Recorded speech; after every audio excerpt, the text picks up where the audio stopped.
Hello and welcome to the People Chronicles Storied Women. My name is Anna Rosengara Milch and I am your host. I am also the author of Lunch with Lucille. And Lunch with Lucille is the story of how one woman's life impacted another woman's life. And about sharing an adversity and taking that adversity and making it an advantage.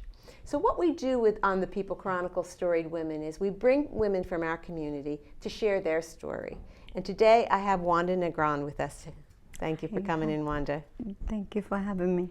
And she's going to share her story about how she changed adversities, because there's many plurals here, and made it an advantage, and what she does with her life now, which is truly admirable. I think you're really going to enjoy her story.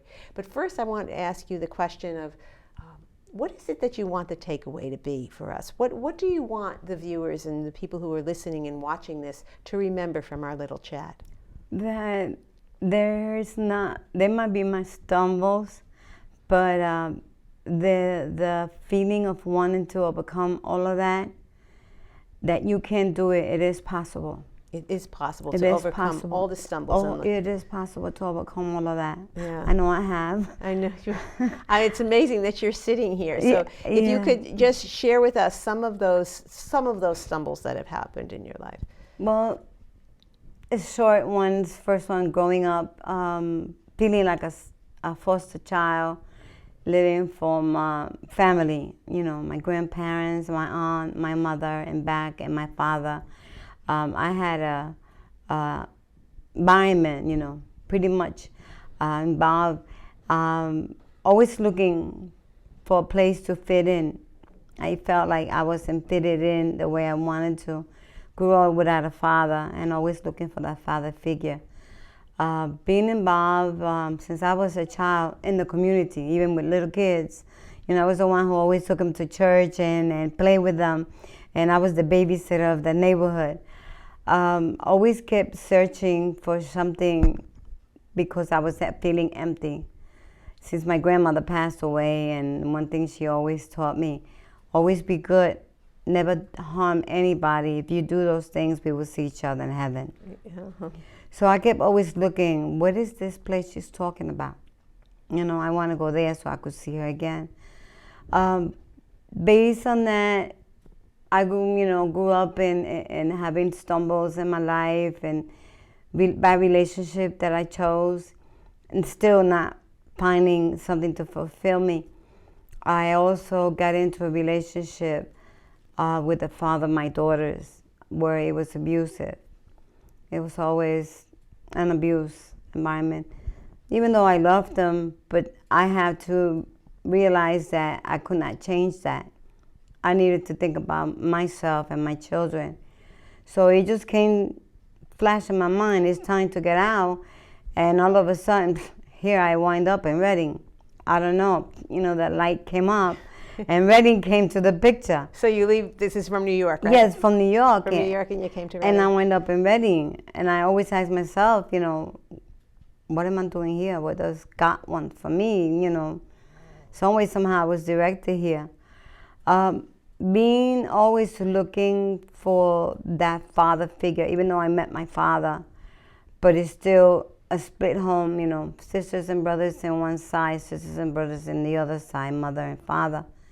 I still didn't have that stability of a home, a mother and a father.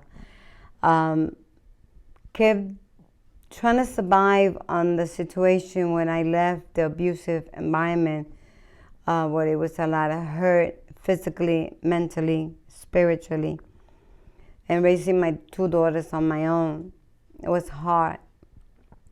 But I could always pushing forward, I got to get out of this rut. I got to do something. I can't continue being this way. The desire always to prosper, to better myself. Because I had dreams when I was a child. I wanted to become a lawyer. But those dreams, went to the side. Then I liked that accounting, study, bookkeeping on that. But still, I love school. But I neglected that. So while I was with my daughters, being I got my GED diploma, that's also one goal that I did, because I kept pushing my sister, go to school, get your GED, do something. Then she wanted to to go take the test. And, but I don't want to go. I don't want to go. I said, okay, sign me up. I go for you. I go with you. Oh, it's gonna be, no felonies No, here. not for you. No. So I go with you. I keep you company. So I took the test. First test, I failed. She failed. Well, we could go back and retake it again. Right. So I took it. This time I passed it. She failed it a second time.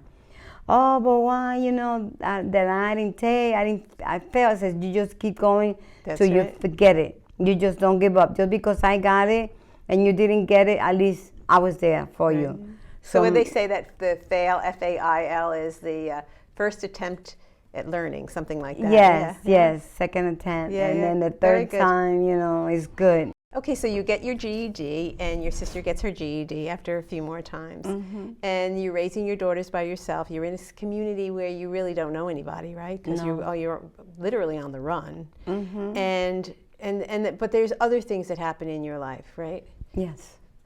I went to college, get my degree.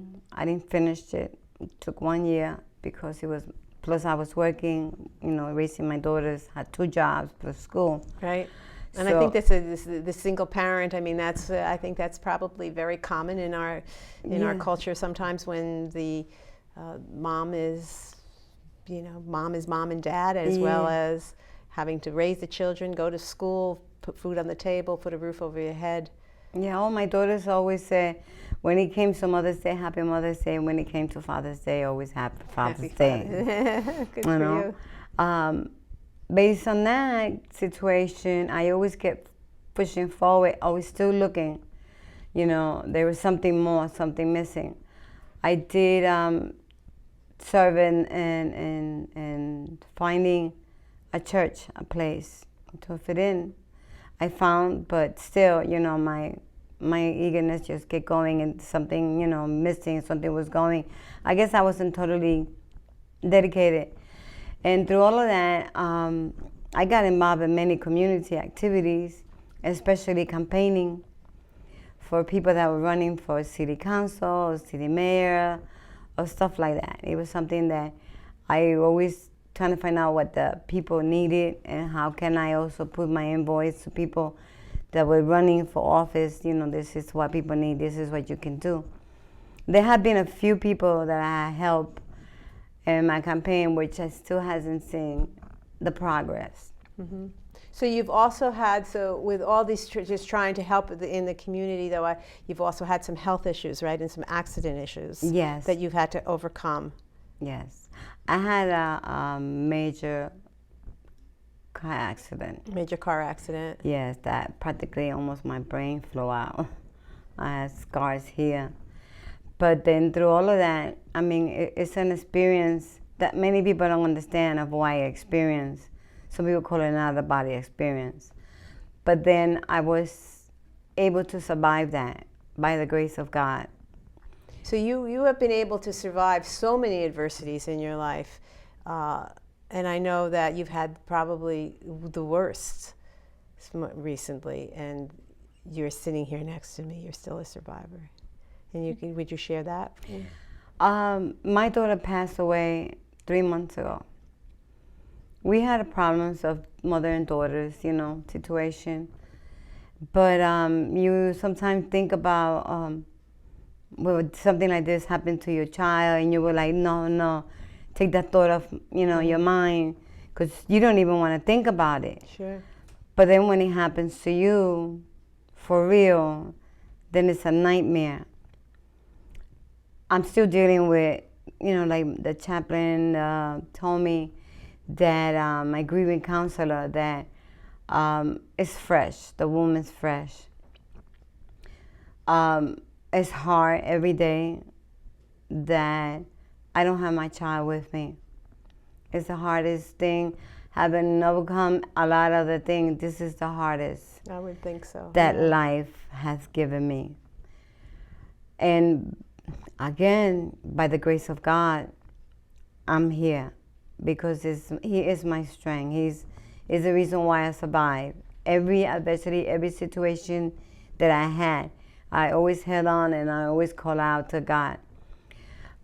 Still to know what it keeps me going to keep myself busy is my involvement in the community right now, which is a ministry called Ashes to Beauty. Yeah, so tell us a little bit about Ashes to Beauty, because I know that you are so very involved in that, and you have taken all of your pain in a way and given it away, and given all your goodness to others. So yeah, explain a little bit to what is Ashes to Beauty. Ashes to Beauty deals with helping out the homeless. Pastor Jolie Williams is the one who started the program. She went out, get chills. She went out to the woods and reached out to those people and give them out food and clothing and sometimes tents. We had met down River Road every Sunday, giving them, food because they get food bank and everything like that. But what happens to Sundays? So we also help with servicing them. I've heard many stories and many people that have come, and I have seen many people that have overcome that and that have progress. There's a lot of ladies out there that have made it so far. They're working themselves there. Some of them have had relapse, and but we're there not to judge them, but to give out a hand. Sharing a love that we have for them, because they're people in need just the same. It's hard what's going on around the world. It's, here in Reading, to feeling enclosed, the situation with the homeless, where there's not enough shelters to go around.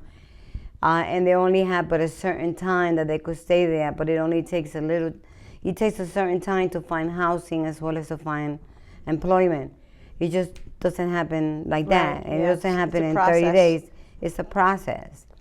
Statistics like in New York, I learned that it takes anywhere from 90 to 6 months to find suitable housing.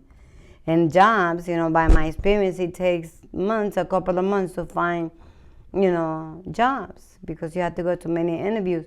So we help them out with that. The pastor helps them out. Sometimes they need transportation. Sometimes they need clothing to go out and interview.